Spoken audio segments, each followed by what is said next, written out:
Hello and welcome to episode 22 of the Fridays on Excellence show. My name is Scott Kokenauer and I'm your host. I'm so glad that you have taken time out to tune in. We are recording live on Facebook and YouTube. This episode is filled with a bittersweet agenda today. First, the bitter. Today is the last episode of the Fridays on Excellence show. Actually, it's not that bitter because the sweet is that the show has served its purpose sooner than I had dreamed. In November 2020, I set out to create a body of knowledge about living a life of excellence, thinking it would take about a year. However, with the content created from my own research as well as the tremendous guests I have had throughout the past 6 months, we have been able to reach the target much sooner. Now, we dug into 6 areas of life and found what we could find to become more excellent. Those 6 areas were spiritual, relational, financial, emotional, physical, and vocational. The show was broken into the following segments: 3 coaching questions, 2 pillars of excellence, and 1 takeaway for 0 cost. Now, after 22 episodes and a number of exclusive interviews, we have over 66 coaching questions, 44 pillars of excellence, and 22 takeaways, all right in the palm of your hand. Every episode is found on your favorite podcast platform. Here's where you can begin to view the podcast. It's www.anchor.fm/The Art of Excellence. It's been my pleasure to research and deliver the content to you, and the content that you now have available to you. If you're watching this or listening to the podcast, I encourage you to send me a note telling me how you're doing in your journey of excellence. Email me at coach@servingstrong.com. Now, the question is, where do we go from here? This is only the beginning. I have no intention of stopping until the last breath I breathe. What the Fridays on Excellence show has been all about up to this point is only a small portion of an entire body of knowledge I feel called to build out. This body of knowledge is called the Art of Excellence. Now, my life mission is to be becoming the fullest expression of my unique God-given design and show others how they can do the same. So we begin with the definition of excellence, which is the act of becoming the fullest expression of our unique God-given design. Here we have a diagram in the form of a star with 5 points. The Art of Excellence has 5 points. There's the definition of excellence, the journey of excellence, the person of excellence, the business of excellence, and the process of excellence. We have just established a series on the person of excellence. Over the course of the next several months, we will go into the other 4 points of the star to complete this body of knowledge called the Art of Excellence. So here's how it will go. The podcast is still going to be called the Art of Excellence. Under that overall title will be 5 series. Each series will represent each of the 5 points: the definition of excellence, the journey of excellence, the person of excellence, the business of excellence, and the process of excellence. So let's talk about the definition quickly. I've already given it to you, which is the act of becoming the fullest expression of our unique God-given design. When we start to build that out, we will be talking about 2 general areas: clarity and execution. The definition of excellence being the fullest expression of your unique God-given design means that we get clarity on that design first. and then we execute on the expression of that design. So we will talk about two general areas when we talk about the definition of design. The journey of excellence has to do with the fact that it is not a smooth ride at all. When you are serious about becoming the best person you could possibly be, you're talking about a journey of sacrifice, a journey of trade offs, a journey of ups and downs, sometimes backward movement, sometimes sideways movement. It's not a straight line up. In fact, because you are serious about becoming the fullest expression of how you were designed, you are going to face some resistance. Now, that resistance may come in the form of what's in between your ears. You know, your mind and your mindset is going to work against you at times.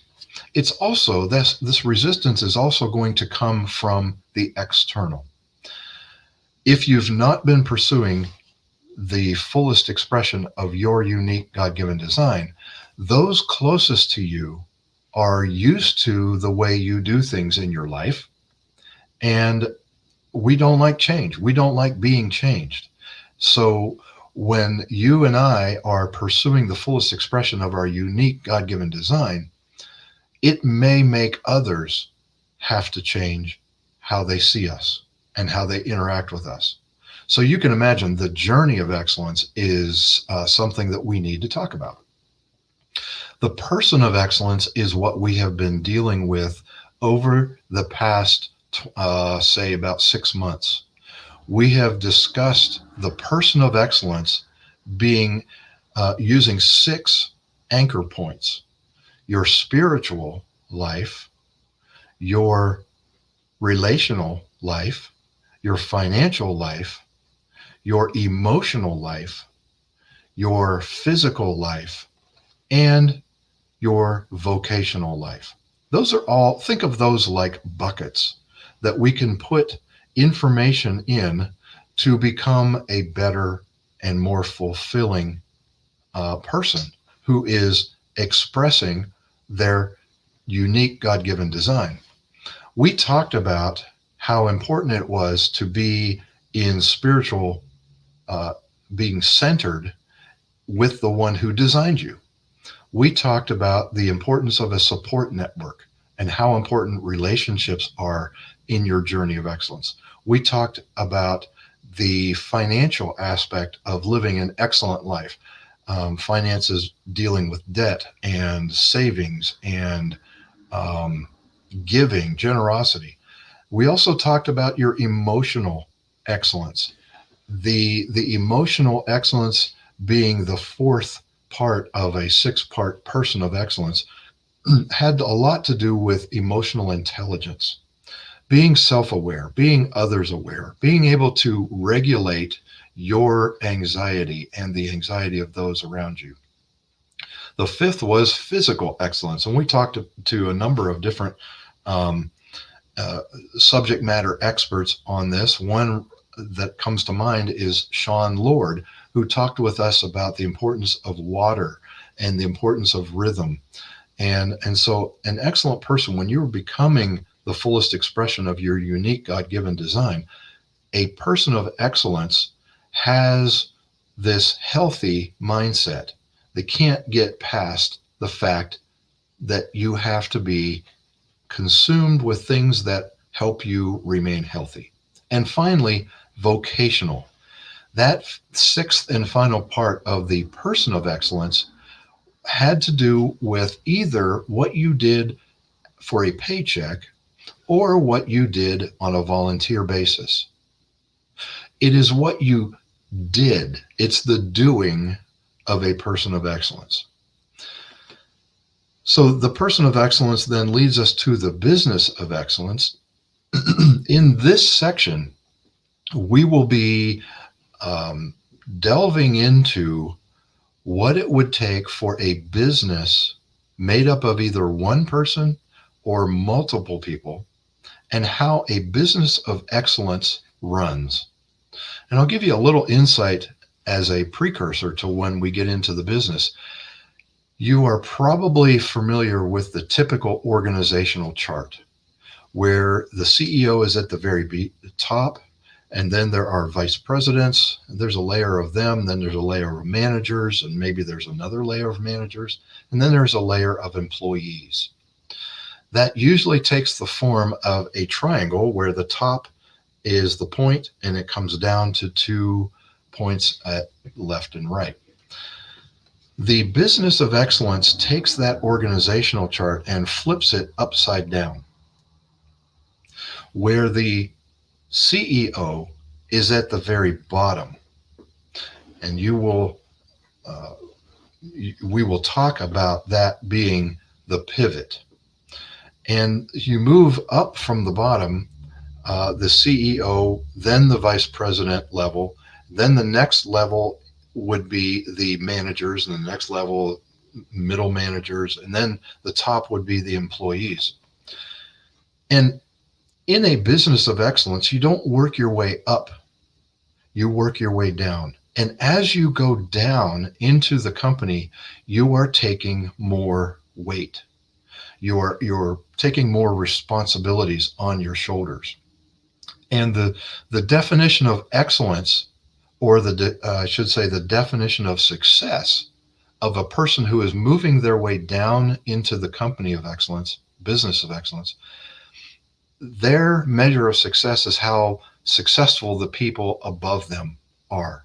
It's very much a supportive leadership style. Some might remember this as a servant leadership style, but it is a completely upside down to what you typically would think of in terms of an organizational chart. That's a little bit about the business of excellence. Finally, the process of excellence. And this is where the rubber meets the road. This is where you are acting on specific actions and you're checking in on a weekly basis. And I use typically a 90-day sprint, which is made up of 13 weeks. You identify and commit to a couple of actions, and you pursue those actions for 12 of the 13 weeks, checking in with a person or a group of people. On the 13th week, then, you look back at the 12 weeks and you ask yourself questions like, did I forward the action on my goal? Did I learn something about myself and about my goal and about my process of excellence? And did I do everything I committed to do? And then you turn that learning into the refinement of your journey, and you commit to a couple of more actions, and you go another 12 weeks. So you will see when we talk about the process of excellence, it is a very cyclical process. You are building, and you're measuring, and you're learning, and you're building again, and you continually move toward the act of becoming the fullest expression of your unique God-given design. I want to go back to the definition of excellence once more. The definition of excellence is the act of becoming. You may recall that my mission in life is the becoming of the fullest expression. This means that we will never reach full expression of our unique God-given design this side of eternity. But we can always be becoming a fuller and fuller expression of that unique design. And that's what this is all about. This is the art of excellence. And the podcast will be a 5-series podcast, 1 series of which we have completed, which is the person of excellence. So you will see that in your favorite podcast platform. You will be looking for the next series, which will cover the definition of excellence. Why did I start with the person of excellence and not the definition? That's a good question. I'm glad I asked that. um, it's because back in November of 2020, when I made the commitment to lay out a content platform, I didn't know exactly where I was headed. And but I did know I wanted to talk about the six elements or six buckets of being a person of excellence. I didn't know anything else that would be built out, but it was the act of building the person of excellence out with you. You are kind of my weekly accountability group because I know I'm going to be going live and I know that you're going to be seeing this or hearing this. So that's that built in accountability for me in the process of executing on these podcasts and these live shows on Friday at noon. I gained more knowledge. And that is exactly what happens in the process of excellence. When you are pursuing your full expression of your unique God given design, action by action, week after week, it's not just you doing actions and accumulating progress toward a goal. No, you're gaining more and more knowledge as you pursue this route of excellence. And so that's why I started with the person of excellence because that's all I knew back in November. But man, the growth and the development of this whole body of knowledge has blossomed. So we're going to go back up to the definition of excellence next. We'll go down through the journey. We'll touch on the person, then we'll go to the business and then the process of excellence. So I hope you stick with me on these next several series. So the live broadcast will begin on May 7th. I'm taking next week off because I'll be traveling. But the live broadcast will begin on May 7th, 2021, and will continue every Friday at noon Eastern, and it will last anywhere from 15 to 30 minutes. I trust this has been informative for you. Next time, I'm eager to reveal the richness embedded in the definition of excellence. So I hope you'll join me. My name is Scott Kokenauer. I'm glad you took time out to tune in. We'll talk next week.